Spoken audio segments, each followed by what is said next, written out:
Y por cierto que ahora nos vamos a salir un poco del guión escrito precisamente porque hay una serie de noticias que también conviene cubrir, que lógicamente afectan al Real Madrid y que van a empezar ni más ni menos que por la Champions, ¿vale? Esta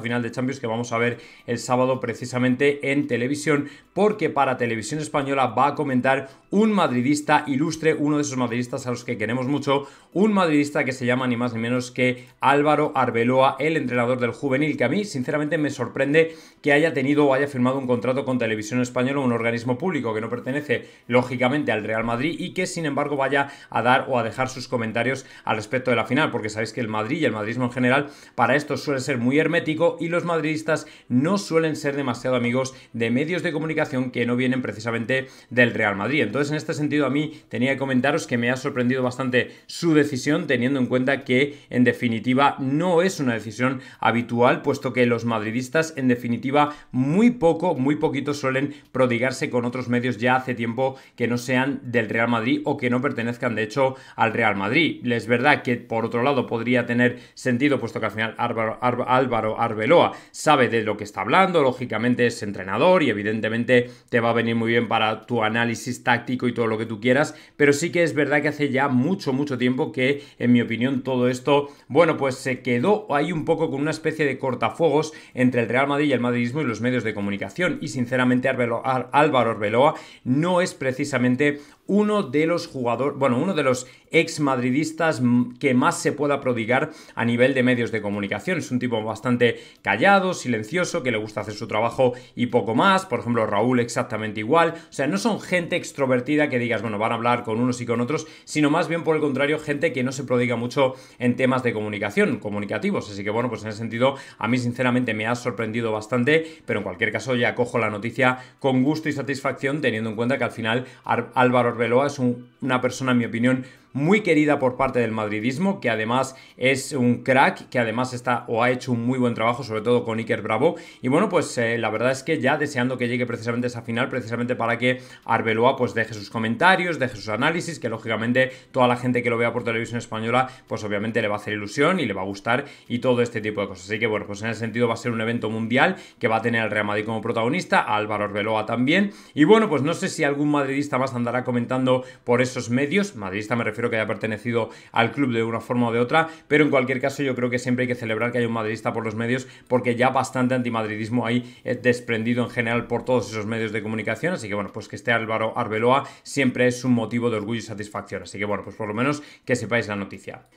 Y ahora tenemos que volver al tema de Davis, precisamente porque ayer sabéis que Ramón Álvarez de Mon daba sus impresiones acerca de un fichaje que en mi opinión está más o menos encarrilado, pero sí que es verdad que falta de alguna manera un pequeño fleco que separa al Real Madrid del Bayern de Múnich para encontrarse en algún punto con el que cerrar precisamente a Alphonso Davies, que para mí sí que es un jugador que honestamente creo que va a llegar. Creo que va a reforzar y mucho el lateral izquierdo, pero que como digo, todavía queda la parte económica con el Bayern, o sea, no con el jugador, que con el jugador ya no hay drama ninguno. Bueno, pues como veis, efectivamente, Ramón Álvarez de Mon comentaba ayer que son 15 millones los que separan al Real Madrid del Bayern de Múnich, teniendo en cuenta que el Real Madrid ofrece 35 millones y el Bayern pide 50. Bueno, como imagináis, hace no demasiado tiempo el Bayern estaba pidiendo cerca de 60 o 70 por el jugador, pero puesto que entendieron que esto lo que iba a ocurrir es esencialmente en que el Real Madrid iba a declinar esa posibilidad y al final se iba a terminar retrayendo de fichar a Alphonso Davies, o lo que iba a ocurrir es que Davies se iba a marchar gratis el verano que viene, el Bayern de Múnich decidió rebajar sus pretensiones y dejarlas al parecer en 50 millones de euros. Con todo y con eso el Real Madrid sabe que tiene una posición de fuerza teniendo en cuenta que el jugador sale gratis el año que viene y por tanto ha decidido tirar por lo bajo,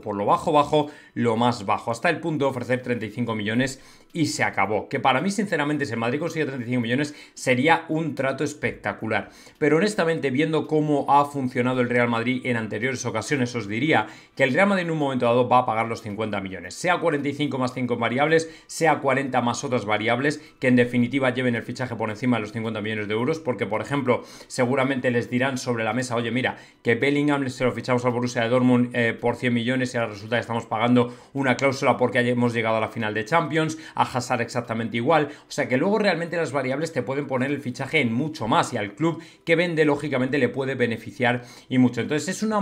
modalidad, una manera de hacer el trato que en definitiva no es muy popular o no se conoce demasiado, pero el Real Madrid, que lo tiene todo estudiado, sabe perfectamente que le puede venir muy bien tanto al Bayern de Múnich como a ellos. ¿Por qué? Porque al final el Bayern no te aniquila con un precio fijo de salida, por ejemplo tipo 60 millones, y a ti en cierto modo te da tiempo a recuperarte porque dices, vale, yo le puedo ofrecer por ejemplo 10 más si llegamos a la final de Champions, pero lo que también es cierto, ¿vale? Es que si consigo llegar a la final de Champions es porque he recaudado a lo mejor 100 millones de euros, con lo cual pagar 10 millones más extra al Bayern de Múnich o al Borussia Dortmund o al Chelsea incluso por Hazard no me supone tanto. Con lo cual el Madrid se hace sus cuentas y prefiere meter más en variables que otra cosa. Por ejemplo, el tema del fichaje de Kylian Mbappé, ¿vale? Los 100 millones que le van a pagar de la prima de fichaje, que van a ser en diferido. Lógicamente, soltar 100 millones de golpe es un palo. Pero si lo sueltas en 5 años, lógicamente ya te queda a 20 millones por temporada, que no es ni mucho menos lo mismo, ¿vale? Que coger y decir 100 millones de golpe. En definitiva, tú le estás dando a Mbappé un sueldo que él quiere porque él no va a cobrar como Bellingham. ¿Qué cojones? O sea, él va a cobrar 40 millones por temporada porque van a ser 15, ¿vale? Más los 20 del bonus de fichaje, ¿me entendéis? O sea, que estamos hablando de 35-40 millones. O sea, que el que diga que Mbappé va a cobrar lo que Bellingham, en absoluto. O sea, Mbappé va a cobrar bastante más que Bellingham, ya os lo digo yo. Que luego por otro lado es normal también, ¿vale? Pero bueno, el asunto es que el tema de los variables es un poco la clave de todo. En un principio el Madrid sí que le pretende bajar 35 al Bayern porque sabe que luego en variables le van a ofrecer más, pero de esto no va a hablar nadie porque no se sabe y no se conoce hasta el último momento. O sea, realmente Ramón Álvarez de Mon lo que te puede decir es el precio, digamos, global, pero luego la parte de cláusulas, variables y todo esto no te lo va a contar, porque no lo sabe seguramente, porque ya eso depende del club, queda en el club y lógicamente es mucho más difícil de contrastar y es mucho más difícil de saber porque a lo mejor se firma todo en el último momento. Así que de momento por lo menos que sepáis que los precios de salida están entre 35 y 50 millones.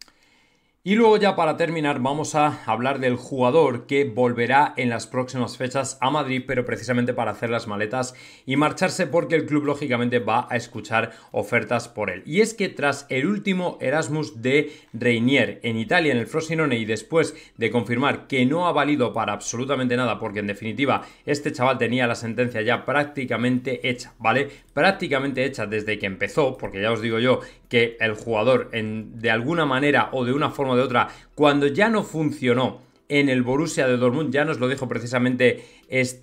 Miguel Gutiérrez, quiero recordar que fue, cuando ya nos lo dijo Miguel Gutiérrez es porque sabía perfectamente que Reinier no estaba entrenando a la máxima potencia y lógicamente esto cabrea mucho a Florentino, que en definitiva pagó una pasta por este jugador allá por 2019, se ha pegado 5 años, que por cierto, volvemos a decir, son 5 años, ¿vale? Es que el tiempo pasa y no somos conscientes de lo rápido que efectivamente ocurre todo, así que en definitiva Reinier se va a marchar y Reinier va a ser vendido porque esencialmente a Florentino no le gusta este tipo de jugadores que al final les dan 150.000 oportunidades y no las aprovechan porque recordad que Reinier también estuvo en el Girona y por supuesto tampoco aprovechó esa ocasión. Bueno, pues como veis en definitiva hay jugadores que te salen bien como Vinicius, Rodrigo y hay otros pues que te salen realmente mal como Reinier o por ejemplo Lucas Silva y algún otro que también vino al Real Madrid que lógicamente no funcionó, ¿vale? Así que por lo menos que sepáis que el Real Madrid la intención que tiene es la de recibir al jugador, escuchar ofertas por él y que se marche, pero además que se marche vendido.